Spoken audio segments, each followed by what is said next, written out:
करना है कि मैं अपने अमाल कहीं इस बीमारी की वजह से, इस शैतान के अटैक की वजह से बर्बाद तो नहीं कर रहा। नबी पाक अलैहिस्सलाम के चेहरे पर हज़रत एक सहाबी ने बड़ी परेशानी के आसार देखे। अस्सलाम वालेकुम व रहमतुल्लाहि व बरकातुहू। दोस्तों, पहले इस ब्यूटीफुल बयान को आप समाअत करें। आज चूंकि तकमील कुरान की महफिल है तो कुरान पाक ही की एक आयत और उसी के तहत चंद बातें अर्ज करूंगा। सच्ची बात यह है कि कुरान की एक एक आयत में ऐसे ऐसे सबक हैं, ऐसे ऐसे लेसन हैं कि बंदा हैरान हो जाता है। अगर पूरा कुरान पढ़े तो न जाने कितने खजाने इसके अंदर होंगे, मगर बदकिस्मती से आज बड़ी तादाद में न कुरान पढ़ते हैं न समझते हैं। तो खुदा के वास्ते कुरान से दोस्ती कीजिए, क्योंकि नबी पाक अलैहिस्सलाम का फरमान है वो दिल वीरान है जिसमें कुछ कुरान नहीं है। मैं और आप चेक कर लें कि मेरे और आपके दिल में कितना कुरान है, हमें कितना कुरान याद है और साथ फिर कितना कुरान अंडरस्टैंड भी करते हैं। ठीक है, तो एक आयत आज सुनेंगे। अल्लाह करीम कुरान मजीद में इरशाद फरमाता है, वइ अखज़ना मीसाक़ बनी इसराईल ला तअबुदून इल्लल्लाह व बिल वालिदैनि इहसाना। पारा नंबर 1 है, सूरह बकरा है और आयत नंबर है 83। आसान तर्जुमा कुरान कंजुल इरफान। और याद करो जब हमने बनी इसराइल से अहद लिया कि अल्लाह के सिवा किसी की इबादत न करो और माँ बाप के साथ भलाई करो। अब यहाँ क्या है इस आयत का जो खूबसूरत माना बनता है, थोड़ी अब इसकी शरह करते हैं, इसकी जो तफसीर उलमा ने लिखी वो समझते हैं। वइज़ अख़ज़ना मीसाक़ बनी इसराईल। अब याद करो जब हमने बनी इसराइल से अहद लिया, मजबूत और पक्के वादे को मीसाक़ कहते हैं। यानी हमने बनी इसराइल से पक्का वादा लिया। किन बातों का? ला तअबुदून इल्लल्लाह व बिल वालिदैनि इहसान। अल्लाह के सिवा किसी की इबादत न करो और माँ बाप के साथ भलाई करो। याद रहे ये 2 हुक्म हैं। सिर्फ और सिर्फ अल्लाह की इबादत करनी है, यानी उसकी इबादत पे सुस्ती भी नहीं करनी और उसके सिवा किसी और की इबादत भी नहीं करनी। नंबर 2, वालिदैन के साथ नेक सलूक करना है। अल्लाह पाक हमें इन दोनों अहकामात पर अमल करने की तौफीक अता फरमाए। अब आते हैं पहला हुक्म, ला तअबुदून इल्लल्लाह। अल्लाह के सिवा किसी की इबादत नहीं करनी।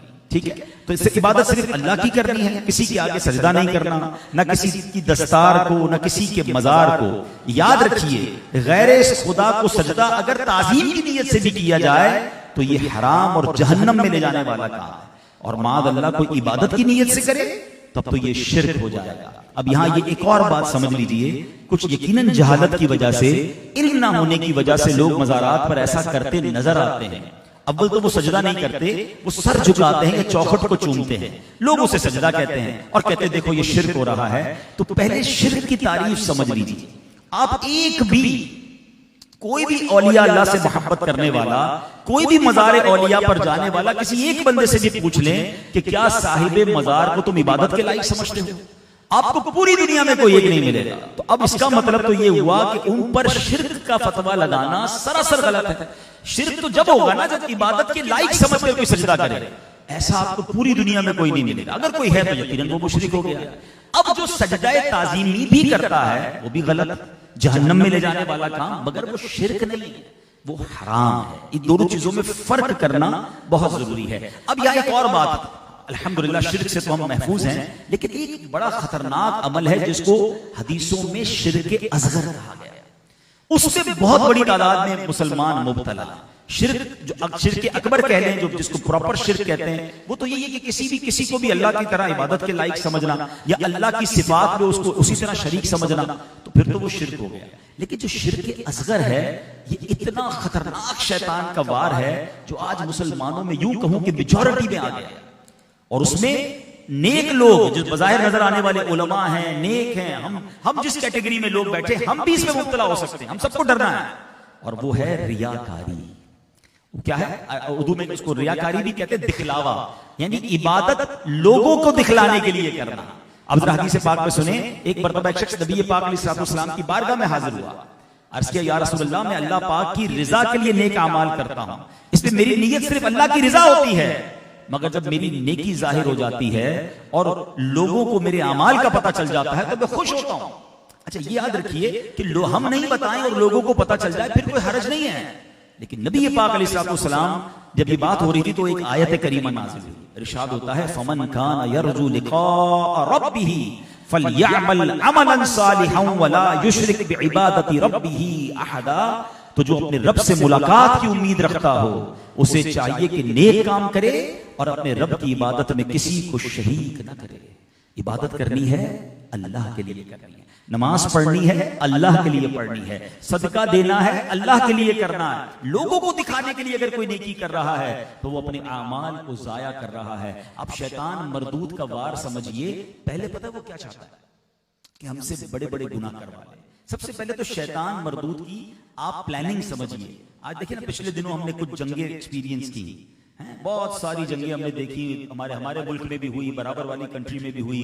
हमने बहुत सारे, ऐसा लग रहा था कि हर बंदा दिफाई तज्जिया निगार बना हुआ है, सब बातें करते थे किसके पास कितने मिसाइल हैं, तो कौन से जहाज हैं, कौन सा सिक्योरिटी सिस्टम है। मगर इन दोनों जंगों में हमने बहुत क्लोजली एक चीज ऑब्जर्व की कि जिस मुल्क का डिफेंस सिस्टम मजबूत था वो मुल्क सरवाइव कर गया, वो बड़ी तबाही से बच गया। और जिस मुल्क की जितनी कीमती चीजें थी उसने बड़ी सिक्योर जगह पर रखी तो वो अपने दुश्मन के वार से बच गया। ऐसा ही था। अब अगर मैं आपसे सवाल करूं कि आप और मेरे पास सबसे कीमती चीज क्या है, बताइए ना। हमारा ईमान है। ये हमेशा याद रखिएगा, दुनिया की कोई दौलत, दुनिया की कोई नेमत ईमान के मुकाबले में कुछ भी नहीं। ईमान नहीं तो कुछ भी नहीं, ठीक है। और इस ईमान पर अटैक करने वाला सबसे बड़ा दुश्मन कौन है? शैतान। जब तक दुश्मन को पहचानेंगे नहीं ना, बच नहीं पाएंगे। अच्छा, अब शैतान के मुकाबले में हमें सिक्योरिटी सिस्टम कैसा रखना चाहिए था, लेकिन किसी को फिक्र ही नहीं है कि शैतान के वेपन क्या हैं, शैतान के हथियार क्या हैं, वो कैसे मेरे ईमान को छीन सकता है, वो कैसे मेरे अमाल को बर्बाद कर सकता है। इतना खतरनाक दुश्मन है। देखें, जब तक दुश्मन की स्ट्रेंथ पता नहीं होगी आप कैसे मुकाबला करेंगे। शैतान सोता नहीं है, हम सोते हैं। शैतान थकता नहीं है, टायरलेस, हम थकते हैं। शैतान हमें देख सकता है, हम शैतान को देख नहीं सकते। हम शैतान को छू नहीं सकते। शैतान हमारे ब्लड के अंदर, खून के अंदर गर्दिश करता है, हमारे ख्यालात और हमारे दिल में वसवसे डालता है।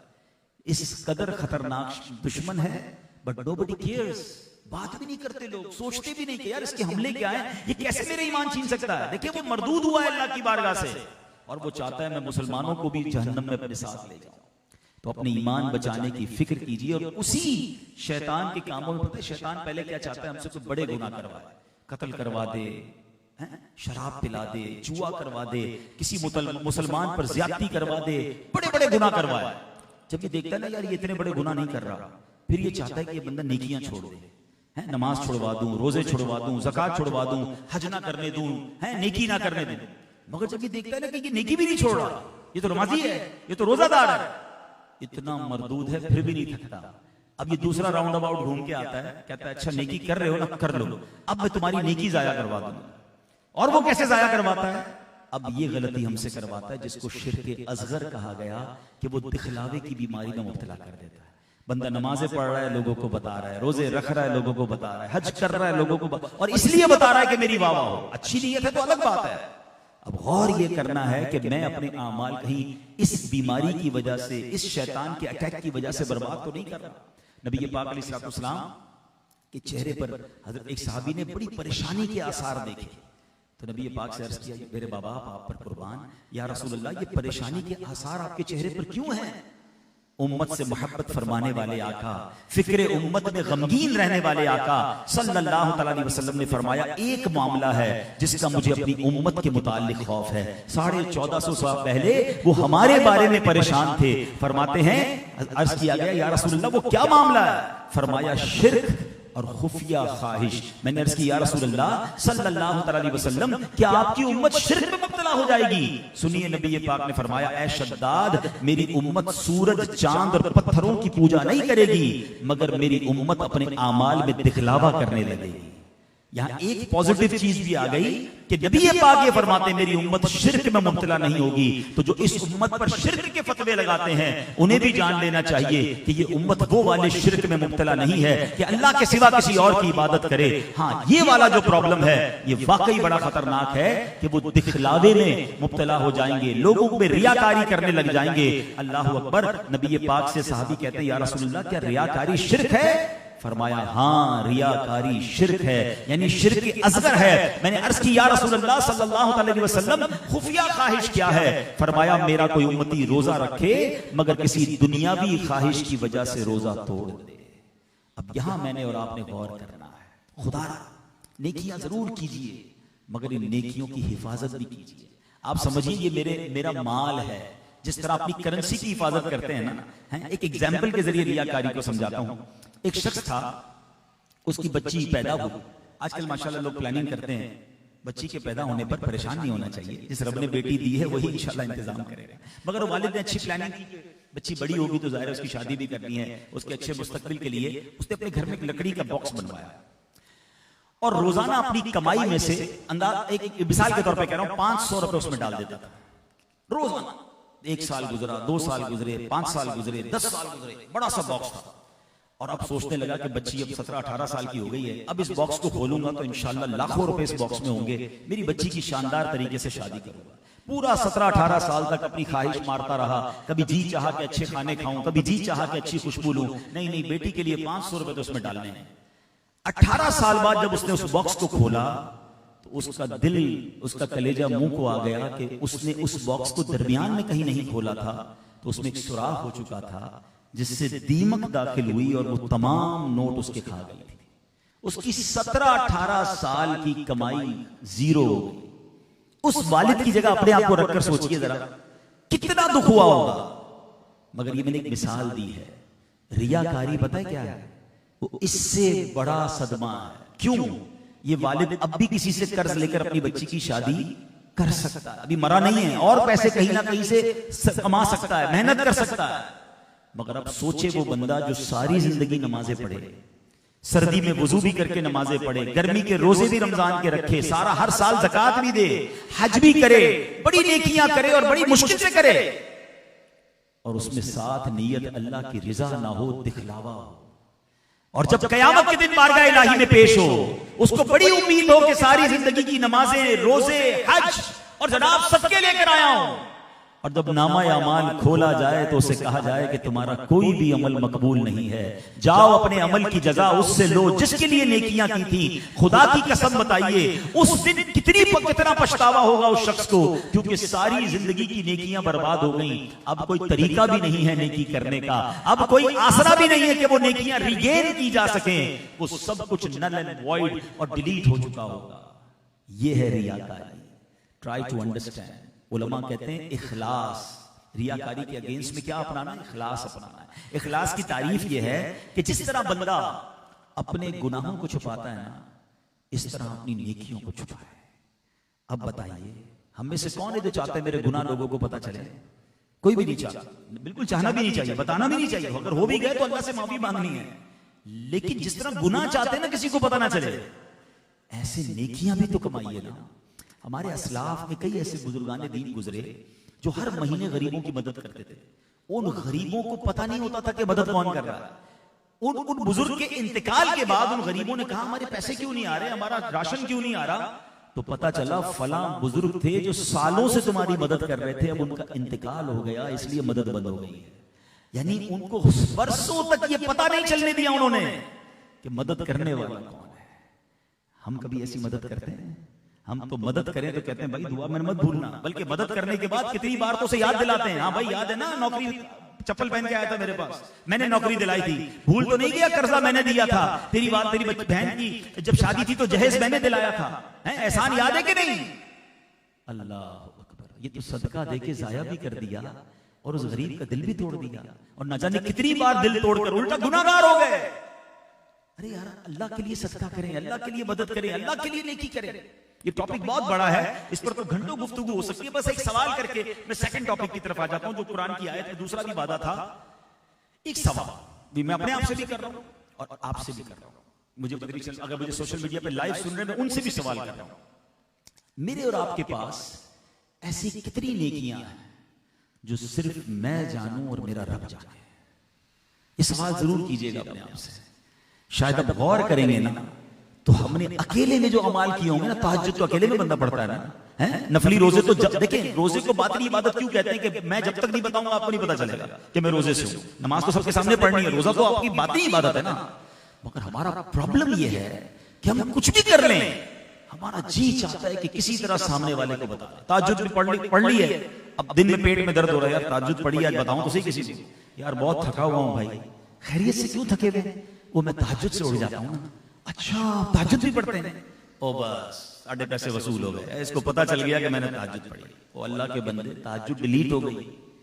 क्यों आपने तहज्जुद अगर इस नीयत से बताई है कि इस मेरी वाह वाह हो जाए, बस आज यार बहुत थकावट है, क्यों वो रोजा रखा है ना, अच्छा गर्मी में आप रोजा भी रख रहे हैं, हाँ बस हर पीर को रोजा रखता हूँ, चलो भाई हर पीर की बैलेंस शीट पकड़ा दी उसको।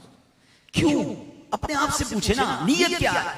अच्छा अशफाक भाई बैठे हैं, लम्मा साहब बैठे हैं, ज़ुएब भाई बैठे हैं, हमारा मुख्तलिफ लोगों से मुलाकात का सिलसिला सारा साल ही रहता है। अच्छा ऐसी आदत बन गई है लोगों की, किसी के घर जाए ना तबीयत पूछें, खैरियत से आप ठीक हैं, बस अल्लाह पाक का बड़ा करम है 2010 में हज किया था, 2015 से मुसलसल रमजान में उम्रा नसीब होता है, अल्लाह ने बड़ा करम किया है, रजब शाबान रमजान के रोजे भी रखता हूँ। और वो हमारे इलाके में जो एक मस्जिद है ना, उसकी 2015 में छत भी हमने डलवाई थी।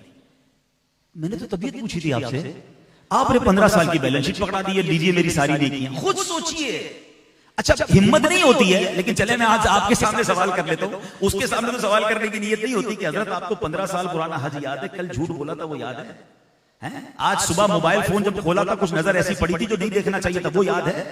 यानी आज के दिन के गुनाह याद नहीं है, 15 साल पुरानी नेकी याद है और 15,000 लोगों को बता चुके हैं। वाई? फिर अगेन वही सवाल कि ऐसी कितनी नेकियां हैं मेरे और आपके पास जो सिर्फ मैं जानूं और मेरा रब जाने। कयामत के दिन अल्लाह के अर्श का साया जिन खुशनसीबों को मिलेगा ना, उनमें से एक शख्स वो होगा, नबी पाक अलैहिस्सलाम फरमाते हैं, जो दाएं हाथ से सदका करे उसके बाएं हाथ को पता ना हो।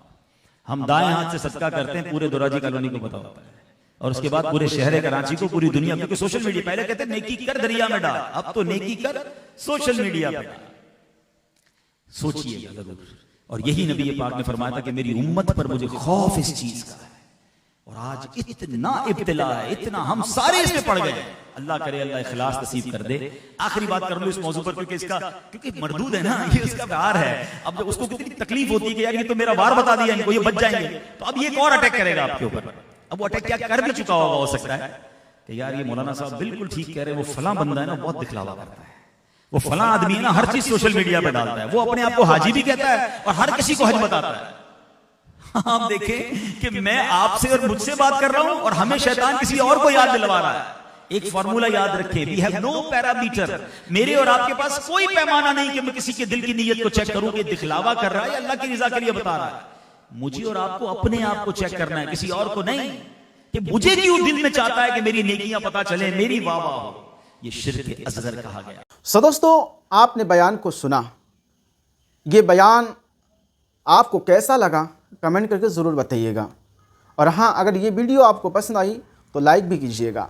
दोस्तों याद रखिएगा, जो इस बयान का ख़ुलासा है कि हमें अल्लाह के अलावा किसी की इबादत नहीं करना है, अल्लाह ही इबादत के लायक है, किसी के सामने झुकना नहीं है, सर झुकेगा तो सिर्फ़ और सिर्फ अल्लाह के सामने, और हाँ इबादत किसी के लिए भी नहीं करना है, ठीक है ना, किसी के दिखावे के लिए नहीं करना है, अल्लाह के लिए ही करना है और अल्लाह की ही इबादत करना है। सो इसे शेयर करें। मिलते हैं किसी और वीडियो में, तब तक अपना ख्याल रखें। खुदा हाफिज़। अस्सलामु अलैकुम व रहमतुल्लाह।